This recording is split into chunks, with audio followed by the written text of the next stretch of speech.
Hello नमस्कार, मैं हूं आशीष और मैं आपका वेलकम करता हूं इंडिया फर्स्ट में। दिल्ली में एक मैसिव मैसिव ब्लास्ट हुआ है, बिल्कुल रेड फोर्ट के पड़ोस में। और दोस्तों, मैं कहना चाहता हूं, India is under attack. Bharat के ऊपर फिर से एक कायराना हमला हुआ है। लोग इसे बाद में कहेंगे, इन्वेस्टिगेट करेंगे, बट जिस तरीके से रीसेंट टाइम्स में सारे डॉट्स कनेक्ट हो रहे हैं, एक चीज बिल्कुल क्लियर है कि भारत के पड़ोसी और ग्लोबल पावर्स वो शांति से नहीं बैठने वाले। ऑप सिंदूर में जिस तरीके से घुटने पे बिठा के मारा है इन कायरों को, इन मैं कहूंगा पिग्स को, उसके बाद ग्लोबल पावर्स को भी परेशानी थी कि इंडियन वेपन्स इतने अंदर घुस चुके हैं। और मल्टीपल इंटरव्यूज पुराने इंटेल चीफ्स ने बहुत क्लियरली बता दिया कि भाई somebody did not want them to be attacked, but हमने सरगोदा, नूर खान सबको उड़ाया। तो भाई ये ग्लोबल पावर्स, ये G2 और साथ ही साथ ये पड़ोस में एक साइड में बांग्लादेश, एक साइड में पाकिस्तान, ये बड़े बड़े गेम कर रहा है। एक सिंपल सा एग्जांपल ले लीजिए, अगर एक बांग्लादेशी, एक रोहिंग्या, वो एक वैन लेके किसी एक सिटी में एक ब्लास्ट कर देता है, and that is it, that's it. और 3000 केजी एक्सप्लोसिव पकड़े जा चुके हैं।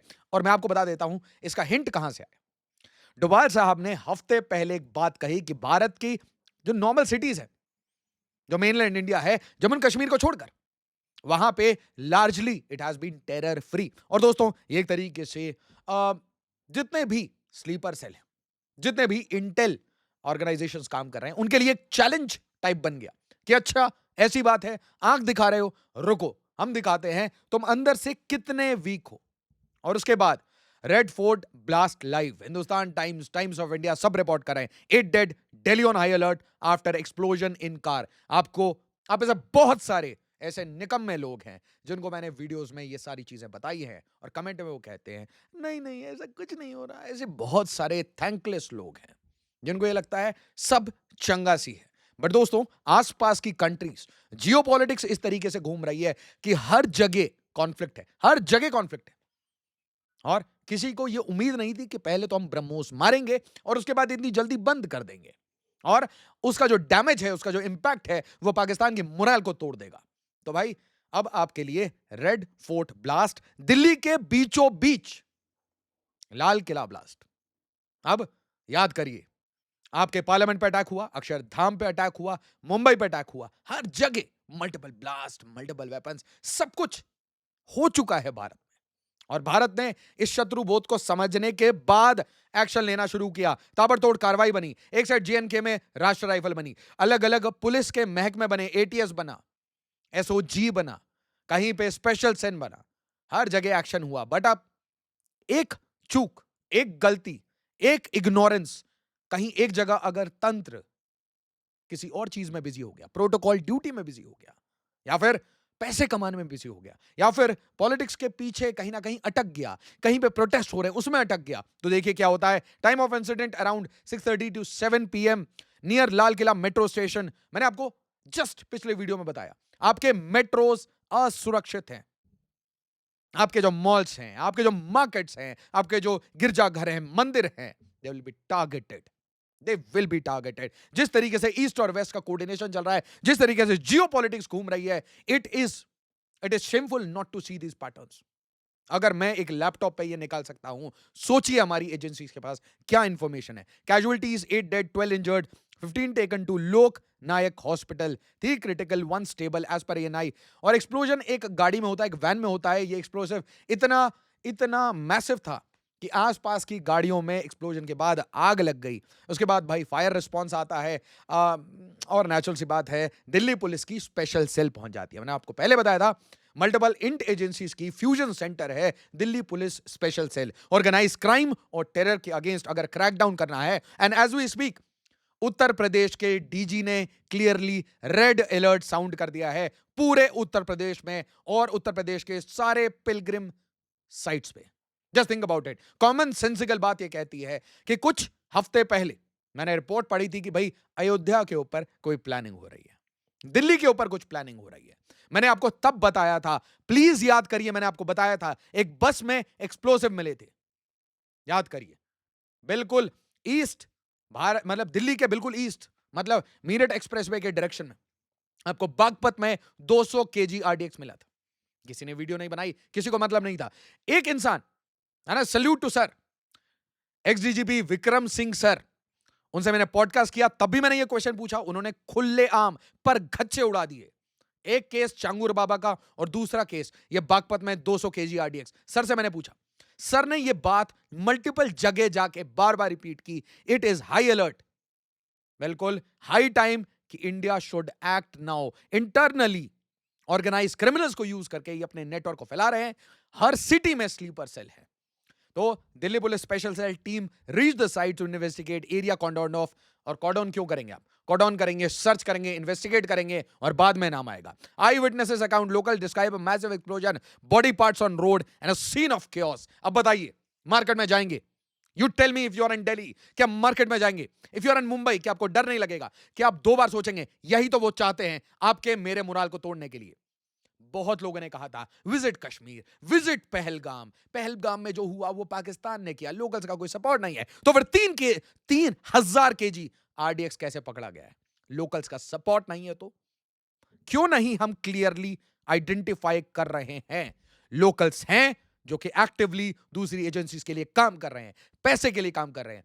जब फौज में काम करने वाले ऑक्सिलरी स्टाफ के लोगों को ये रिक्रूट कर सकते हैं, जब किसी लिबरर को जैसलमेर में रिक्रूट कर सकते हैं, जब किसी डॉक्टर को रिक्रूट कर सकते हैं इंटेल के लिए, तो ये किसी को भी रिक्रूट कर सकते हैं। और यूट्यूबर्स, खैर मैं आपको क्या ही बताऊं जर्मन मॉडल किस बैकग्राउंड में चल रहा है। जब आप एक सिंपल इक्वेशन अपने पेन पेपर से लिख लीजिए, G2 plus Pakistan plus Bangladesh, that is the, इसको बॉक्स में लिख लीजिए, दीवार पे चिपका लीजिए। अगले 10 साल में देखिएगा गेम्स कैसे होंगे। I fell 3 times. It felt like we were going to die. Initial assessment cause of explosion yet to be determined. मैं invite करता हूं, please find some other reason. बता दीजिए कि कोई इंटरनल, बट निकलेगा ही नहीं। एक ही जगह है जहां पे रेडिकल इस्लामिक टेररिज्म क्रिएट किया जा रहा है, पंप किया जा रहा है, भारत में स्लीपर सेल बनाया जा रहा है, that is Pakistan. Eventually it will be connected. और आप एटीएस लगेगी, स्पेशल सेल लगेगी, ये रॉ के पास जाएगी, एनआईए के पास जाएगी, टेक ओवर होगा केस, एंड में एक ही रिजल्ट आएगा।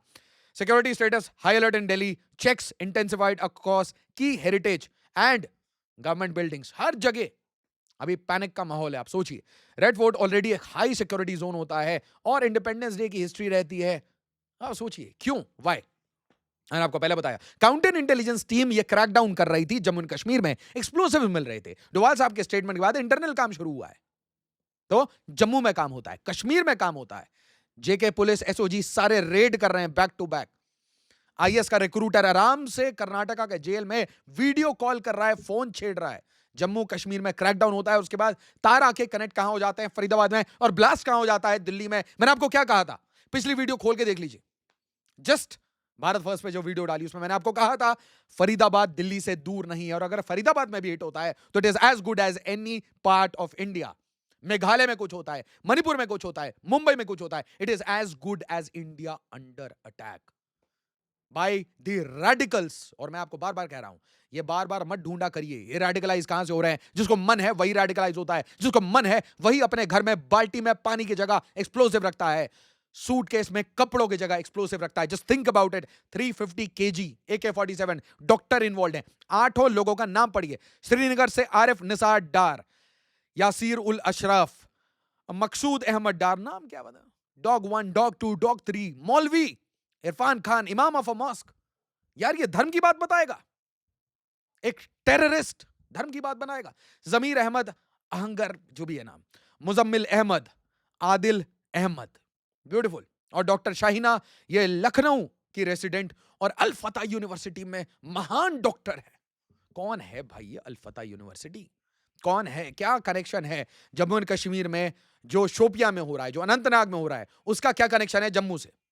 इन सब का क्या कनेक्शन है जेल से? इस सब का क्या कनेक्शन है जेल अथॉरिटी से? इस सब का क्या कनेक्शन है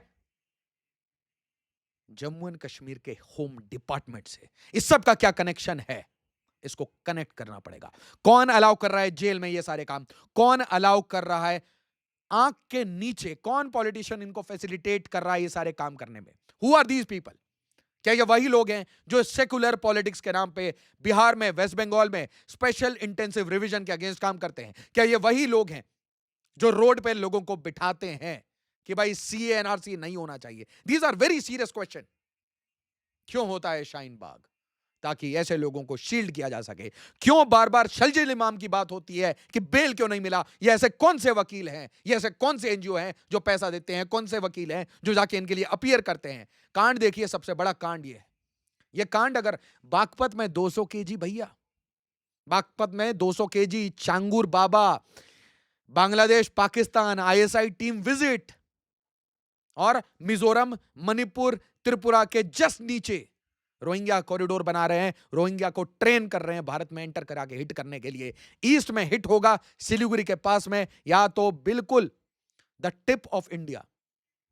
क्या कहूं, शर्म की बात है। 19 अक्टूबर भाई ये जैश ए मोहम्मद के पोस्टर लगा रहा था, उसके बाद इसके ऊपर अलग अलग धाराएं पे लगता है, सहारनपुर में पकड़ा जाता है। सहारनपुर में क्वेश्चन ये, सहारनपुर में कौन फैसिलिटेट कर रहा था, इसका नेटवर्क क्या था? और मेरा तो क्वेश्चन ये है, आधार कार्ड कौन बनवाता है? कौन सा पॉलिटिशियन है जो आधार कार्ड बनवा रहा है? कौन सा ब्यूरोक्रेट है जो आधार कार्ड बनवा रहा है? ये फेक आधार कार्ड के पीछे पॉलिटिक्स, ब्यूरोक्रेट, बिजनेस नेक्सस, जो कि वोरा कमेटी ने बोला था, इसको तोड़ दीजिए, सिस्टम साफ हो जाएगा।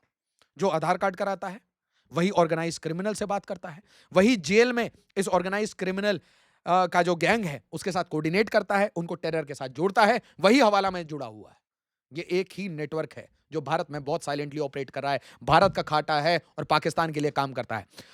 डॉक्टर आदिल, फिर से वही डॉक्टर नहीं, dog Adil Dar, Kashmiri origin from what ever, doesn't care. अब यहां देखिए ध्यान से कि यह बताता है कि भाई ये 3 अलग मेडिक्स के साथ कनेक्शन में था, और इसमें मुजम्मिल अहमद भी मिल जाता है, और मुजम्मिल अहमद और आदिल के इनपुट्स के हिसाब से फरीदाबाद में 300 केजी आरडीएक्स मिल जाता है। इसके बाद एक इमाम का क्वेश्चनिंग होता है, जो कि ये लोग नाम बताते हैं, सो कॉल्ड इमाम है भाई ये, तो इमाम के पास 2600 केजी एक्सप्लोसिव मिल जाता है, तो ये टोटल 2900 केजी है। और उसके बाद आप बोल रहे हैं रेड फोर्ट पे ब्लास्ट हो गया। सब कुछ है यार इनके पास, Chinese, American, Pakistani explosive technology, doctor की डिग्री, सब कुछ है। गाड़ी हरियाणा नंबर की है, AK-47 कभी लॉकर में मिलता है, कभी स्विफ्ट गाड़ी में मिलता है, कोई टेंशन ही नहीं है। व्हाइट कॉलर क्या है? ये तो सीधा सीधा टेरर है। व्हाइट कॉलर क्या है इसमें? तो आप डॉक्टर को व्हाइट कॉलर वगैरह समझने लगे क्या? डॉग नाम रखिए, डॉग आदिल डार, सिंपल सी बात है। चैरिटेबल ट्रस्ट से, ज़कात से पैसे उठाना है, दिल्ली को दहलाना है, सिटीज को दहलाना है, लोकल लेवल पे एक्सप्लोसिव्स को रेडी रखना है, जब भी स्लीपर सेल को एक्टिवेट करना हो कर लीजिए। इसलिए कहता हूं, शत्रुबोध चाहिए तो इंडिया फर्स्ट, भारत फर्स्ट के वीडियोस देखा करिए, और वीडियोस के नोटिफिकेशन आपको मिलते नहीं है, इसलिए अरतई चैनल ज्वाइन कर लीजिए, टेलीग्राम ज्वाइन कर लीजिए, व्हाट्सएप ज्वाइन कर लीजिए। सारे अपडेट्स इंपॉर्टेंट है, बहुत इंपॉर्टेंट है। जब तक पूरी कहानी नहीं समझेंगे तब तक आप, मैं, हमारे माता पिता, हमारे घर में जितने भाई बहन हैं, जितने दोस्त हैं, उनमें अवेयरनेस कैसे फैलेगी? आप हमें सपोर्ट करना चाहते हैं तो डेफिनेटली कर सकते हैं। भारत फर्स्ट, इंडिया फर्स्ट को जरूर सपोर्ट करें। अब आप सोचिए ये नोटम्स क्यों इशू हो रहे थे? Just imagine why now? क्योंकि ऑप सिंदूर इज ऑनगोइंग, हमें ऑपरेशनल रेडीनेस पे रहना है। बट एक बहुत इंपॉर्टेंट क्वेश्चन आ गया है कि क्या हम पैरेलली बांग्लादेश को की ठुकम ठुकाई करते हुए पाकिस्तान को ठोक सकते हैं और म्यांमार में सर्जिकल स्ट्राइक्स कर सकते हैं? अगर आपको याद हो तो पाकिस्तान को ठोकते ही म्यांमार में प्रॉक्सी स्ट्राइक्स हो गई, जिसे जनरल पांडे ने, मैंने उनसे पूछा कि आर दी सर्जिकल स्ट्राइक्स, तो कह रहे नहीं, इंडिया का इसमें कोई प्लॉजिबल डिनाबिलिटी, वेल एंड गुड। इसका मतलब भारत किस चीज के लिए प्रिपेयर कर रहा है कि पाकिस्तान को मारेंगे और पैरेलली 2 प्रॉक्सी स्ट्राइक्स हो जाएंगे, एक बांग्लादेश में, एक म्यांमार में। Message will be very clear, note um note मार, ढप ढप्पा, खत्म। और ईस्ट में कांड हो रहा है, दिल्ली को मत देखिए, सिर्फ वेस्ट बंगाल को देखिए, असम को देखिए, पूरे नॉर्थ ईस्ट को देखिए, सिलीगुड़ी को देखिए। लाल मुनीरहाट ऐसे नहीं बन रहा, ये देखिए, Hafiz Saeed top aide is operating from East Pakistan. Murshidabad में बम मिलते हैं, पॉलिटिकल वायलेंस होता है, सेकुलर पॉलिटिक्स के नाम पे इलीगल बांग्लादेशी और रोहिंग्या को आराम से इंपोर्ट करके उनका वोटर लिस्ट में नाम डला के इलेक्शन जीते जाते हैं। उसी टाइम में बांग्लादेशी नेवी इनवाइट कर रही है पाकिस्तानी नेवी को। वाओ, चिटागोंग में वॉरशिप आ रहे हैं, और इनका टारगेट क्या है? आपके मंदिर, आपके गिरजाघर, आपके पब्लिक इंफ्रास्ट्रक्चर जिससे इनको जलन होती है, आपके एक्सप्रेसवे में तो ज्यादा गाड़ियां नहीं होती, दिल्ली मेट्रो ज्यादा लोग होते हैं, high impact, Indian railways very important. ये जो ब्लास्ट वगैरह दिखते थे ना आपको, सिलेंडर मिल गया, पलट गई क्योंकि पटरी पे कुछ रखा हुआ था, और इधर वहां पे ट्रेन पलट रही होती थी, और उधर एक ट्विटर पे गैंग वो अश्विनी वैष्णव को गाली दे रहा होता था कि फालतू के आईटीएन हो, फालतू के आईटीएन हो। समझ नहीं आता था यार, सिलेंडर रखा हुआ है, अगर किसी को इतनी इतनी नॉलेज है कि वो अच्छे से इंग्लिश में ट्वीट कर सकता है, मतलब वो ये भी पढ़ सकता है कि कॉमन सेंस की बात है, सिलेंडर हवा में नहीं आ जाता। कॉमन सी बात है, कोई लॉग कंक्रीट का स्लैब ऑटोमेटिकली नहीं आ जाता। तो फिर ट्वीट कैसे कर रहे हो? पता नहीं है टेरर एंगल है। और भारत की सिटीज ये चाहते नहीं हम बिजनेस करें। कभी स्टॉक मार्केट को हिट करेंगे, कभी मुंबई को, कभी दिल्ली को। क्या कर रहे हैं? ये अपना फुटप्रिंट बढ़ा रहे हैं भारत के ईस्ट में। ये जम्मू कश्मीर में कुछ कर नहीं पा रहे। डोवाल साहब ने जब ये बात बहुत ओपनली कही तो उन्होंने बोला कि चलो दिल्ली को दहलाते हैं। एक्शन होगा, बहुत तगड़ा एक्शन होगा। वेट करिए, एक्शन बहुत तगड़ा होगा। Wait and watch. अगर एक तार निकल के आ गया तो तोड़ा जाएगा इनको। इनका कपार फोड़ दिया जाएगा। बिल्कुल क्लैरिटी से बता रहा हूं, कपार का परगच्चा उड़ाया जाएगा। इलेक्शन तो बाद में होगा। अभी सिस्टम बहुत अच्छे से टाइट है। पूरा एंगल ही सिलीगुड़ी के पास चल रहा है। सिलीगुड़ी को परेशान करना है। यहां पे कॉक्स बाजार से, चिटागोंग से भारत के नॉर्थ ईस्ट को डिस्टेबलाइज करना है। यही कांड है। और इनका गेम चल ही रहा है कि भाई किसी तरीके से डेमोग्राफी चेंज करके भारत के कुछ और डिस्ट्रिक्ट्स में इंडिपेंडेंस के मूवमेंट चलाएं। मतलब फिर से second partition of India again based on religion. आपको क्या लगता है? गजवाए हिंद ये स्वाद ले रहे हैं क्या ये लोग? चटनी है क्या कोई? प्लान के साथ चल रहा है गेम। भारत को शत्रुबोध, स्वयंबोध और फिर शस्त्र पूजा करने की जरूरत है। और पूजा के बाद इसे प्रयोग किया जाता है और परगच्छे उड़ाए जाते हैं। वीडियो को लाइक, शेयर और सब्सक्राइब जरूर करिए। होपफुली ये आगे ना चले, बट मोस्ट इंपॉर्टेंटली अगर इसके अंदर किसी के तार लगते हैं, so India will hunt them down from heaven और hell, but we'll bloody make sure that उनकी 7 पुश्तें दे पेरिश इन हेल। जय हिंद, जय भारत।